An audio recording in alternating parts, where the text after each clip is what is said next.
So I wanted to talk to you today a little bit about the evolution of insomnia, and perhaps more specifically about the evolution of your insomnia.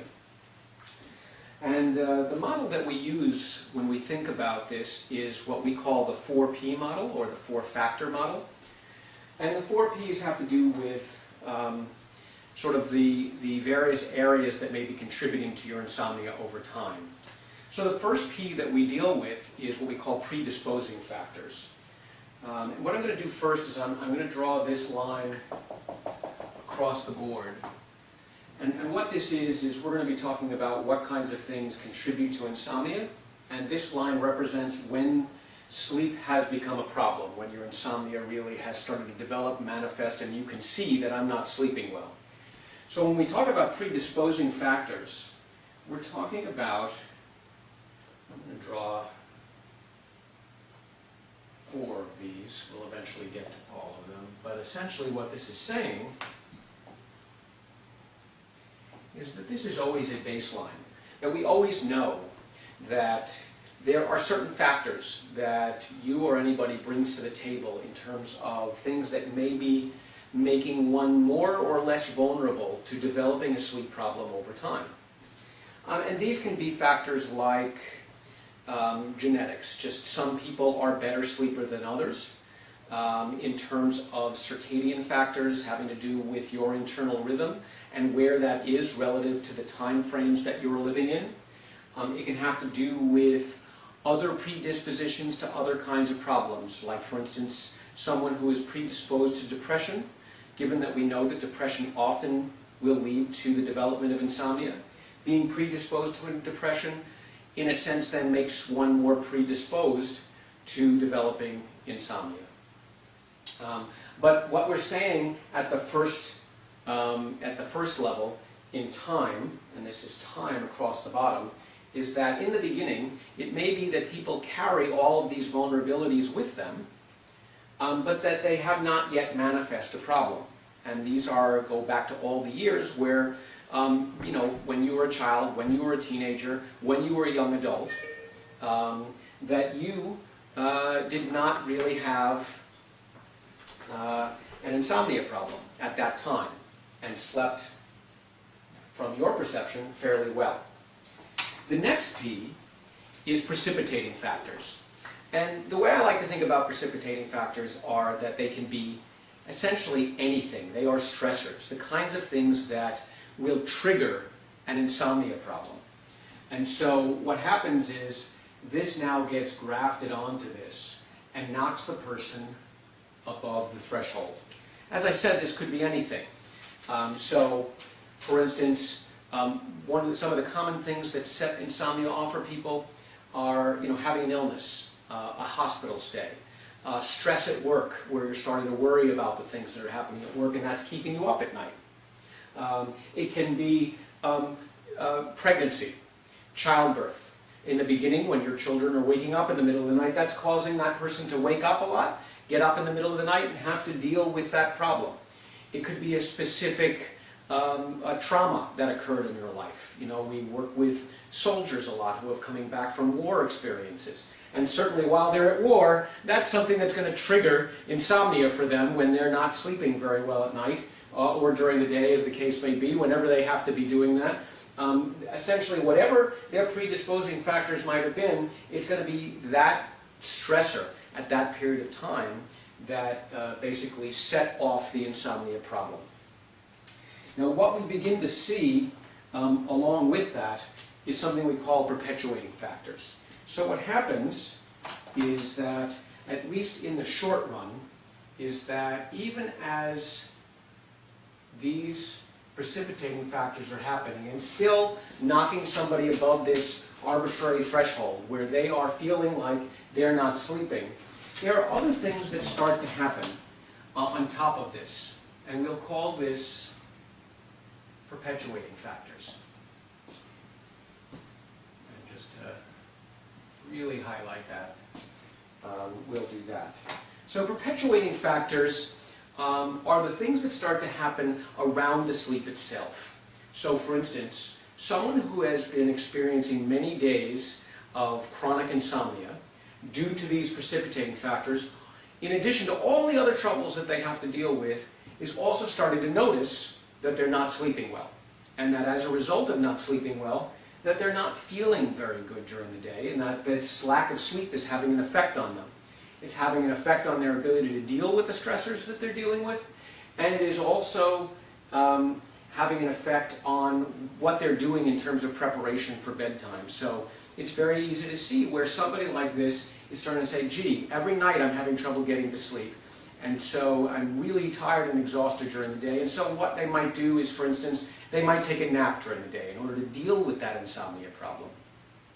They might decide to go to bed a little bit earlier because the preceding nights have been so bad for them, or weeks as the case may be, that have been so bad for them that they feel more tired. They feel like they want to catch up on sleep, which is often something that someone starts thinking about under these conditions, and so they'll go to bed earlier. Even if they don't make that decision, they might actually be inadvertently nodding off because they're so sleepy, either during the day or especially in the evening when they're watching television, when they're reading a book. They might start to nod off on the sofa. Somebody like this who has a lousy night, if you wake up in the middle of the night several times, you're up for several hours, you might actually turn your alarm off and decide, I'm just going to make up for some of that sleep in the morning and sleep in a little bit later. We refer to all of this as sleep extension. What they're essentially doing is giving themselves now more opportunity to spend time in bed in order to be able to carve out and make up for some of that lost sleep.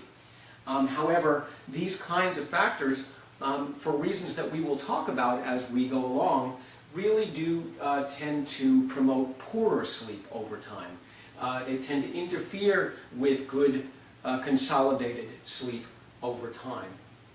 And so those are some of the perpetuating factors. Other perpetuating factors will be things that people do during the day. So it can be a perpetuating factor to start using more caffeine throughout the day and later in the day as a way to try to keep yourself awake. But of course, caffeine, especially later in the day, might have more impact, more poor impact on your sleep the next night, thereby continuing this problem going forward.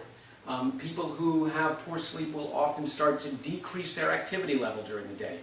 You know how you feel, you're extremely tired and exhausted, and the last thing you feel like doing that day is going to the gym. So now you're starting to decrease the levels of exercise and activities that you engage in, and this is also, as you will learn, a factor that will tend to contribute to poor sleep over time.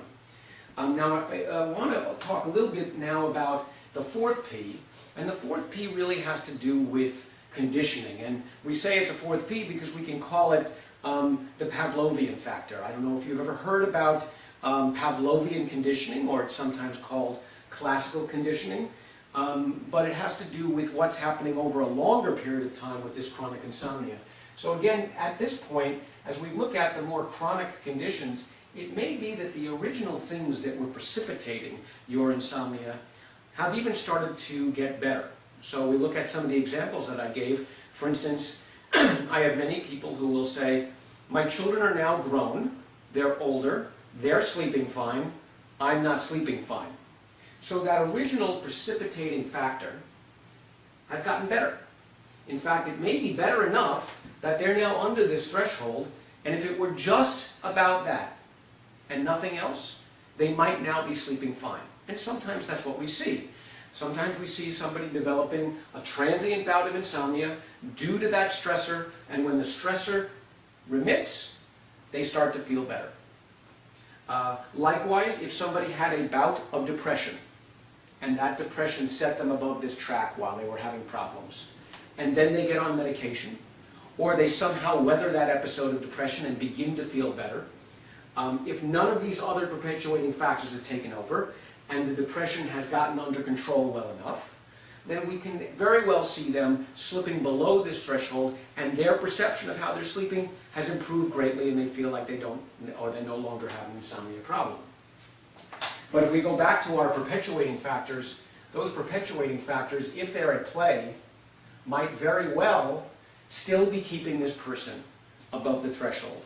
In fact, these may be the most significant factors at that point in time in this chronic condition that is keeping this person above this threshold and therefore maintaining an insomnia problem day after day and week after week, despite the fact that the original precipitating events have now gotten better.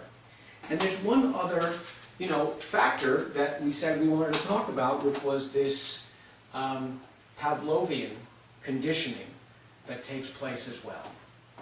And what that is sort of what I would refer to as conditioned arousal. So what starts to happen, in addition to everything else that the person is doing wrong, there's a certain anxiety and frustration and emotional arousal, if you will, that develops along with this insomnia for many people. And that has to do with the fact that a person is getting into bed and starting to feel very anxious about whether they're going to be able to sleep that night. So you may have experienced many nights where you are in bed and either unable to fall asleep and so starting to feel anxious about, here we go again, here's another night where I'm not going to be able to sleep. Waking up in the middle of the night and having that sort of uh-oh experience, like I'm awake and I hope I'm going to be able to fall asleep. And such a person is now starting to get upset. Upset in a lot of different ways. They might be upset, they might be angry that they can't fall asleep. They might be anxious about the fact that they can't fall asleep and the effect that they're worried about it's going to have on them the next day. And they're also doing something else, which is engaging in a lot of what I would call sleep effort, which means they're now really trying to will themselves to sleep, work at sleep, hope and pray themselves to sleep. If nothing else, just to try to, for instance, empty their minds and not think about anything. But good sleepers at this stage of the game are not thinking about how they're going to empty their mind when they get into bed. If they're conditioned right, that bed is a good trigger for sleep, because every time they get into bed, they fall asleep. And the bed becomes a good trigger for sleepiness and sleep. But in this condition, what happens is that person is always getting into bed and pairing the bed and the bedroom and bedtime with anxiety, with frustration, with anger, and with a lot of effort and tension to try to get to sleep. And so all of that arousal is now being associated with the bed, day after day after day, week after week, over this more chronic period of time.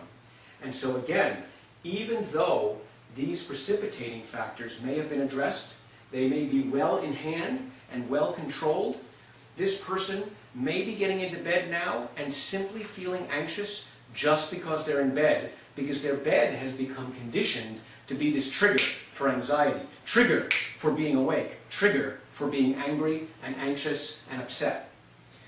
You may have noticed many times over the course of the life of your problem that you may have said, gee, I'm on the sofa at night, I'm watching television, I'm reading, I feel sleepy. I feel like I'm dozing off. In fact, sometimes I do doze off. So remember, we talked about that being one of the perpetuating factors, that you're now extending your sleep opportunity, which has impact on a number of different things that will perpetuate your insomnia. But in addition, you're saying, how come it is that I can fall asleep on the sofa, and then when I get into bed, I'm wide awake? Again, that's a good example of those conditioning factors, those Pavlovian factors at work in your insomnia that keep you awake, even when all these other things are going relatively well. So that conditioning is definitely something that we want to turn our attention to, so that we can again, at some point, have your bed be associated with sleep, and really nothing more than sleep, and not all of these other emotional factors.